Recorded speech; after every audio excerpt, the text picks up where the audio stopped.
Are these risks worth the benefits that are being promised by this new measure? Out front tonight, Jose Antonio Vargas is a Pulitzer Prize-winning journalist and an undocumented worker.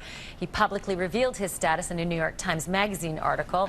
And while he doesn't look like he's too old, he is 4 months too old to apply for this deferred action. And to his right, David Leopold is also joining us. He's an immigration attorney and also former president of the American Immigration Lawyers Association. And he's been advising people on the risks of applying for deferred action, which is this policy today. David, let me begin with you.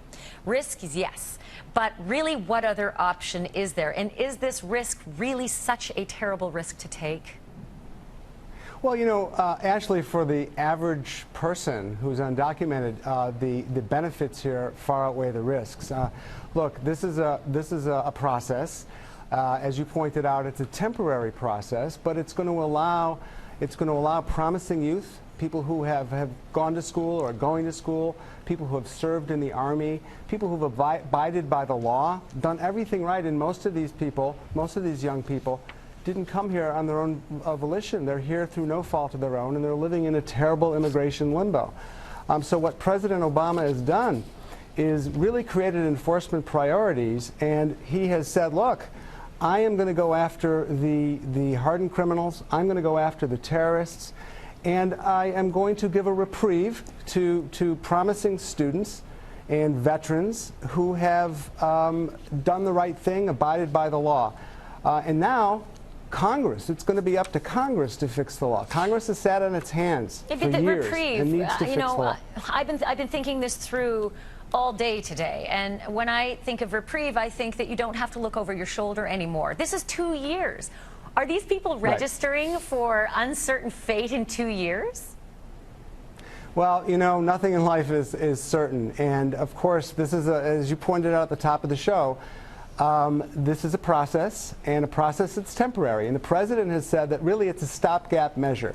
What it does, and what hopefully will happen, is that Congress will roll up its sleeves, get to work, and fix not only the DREAM Act, pass the DREAM Act so that these young people can have some permanency. And these are fantastic people. I was lucky enough to spend the weekend with the leadership of United We Dream in Kentucky. These are some really outstanding kids. These are people that are going to really do our country proud, and now they have a chance to give back. And let's not forget, they were kids. But Congress has got to change the law. They were kids when they came here. So, and to that end, Jose, I know you're not a kid now, but you were a kid then. And every time I see you on TV, I keep wondering if you've had the knock at the door. And every time you answer, not yet.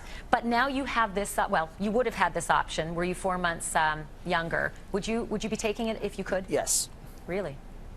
Oh, absolutely. Absolutely. I mean, look, like, I'm actually in Chicago, and I was here today. There was about 13,000 young people that lined up today here in Chicago to apply and to get information about this reprieve. And you're talking to people. It was really interesting listening and watching people carrying their high school diplomas with them, carrying their school transcripts with them. Did they know all the carrying facts, any documentation that says, yeah, I mean, everybody right now is trying to get the facts. Look, the government just issued this online yesterday.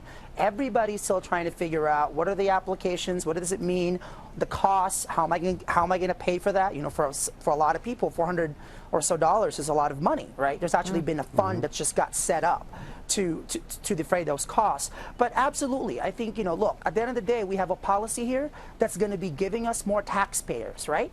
More people are going to be entering the workforce that's going to be providing tax revenue to our society. I think that's largely a very good thing. All right, let me just I think that's a great point. Go ahead, David. I was going to say, Jose just made a great point. I mean, most people don't realize the Congressional Budget Office itself has found that, you know, giving DREAM Act eligible youth the chance to work is going to lower our deficit by, I think it's $2.2 billion over the next 10 years. And, you know, if we pass immigration reform, we're looking at $1.7 trillion in gross domestic product over the next 10 years. There's really no economic argument against immigration reform. It makes sense for America. It makes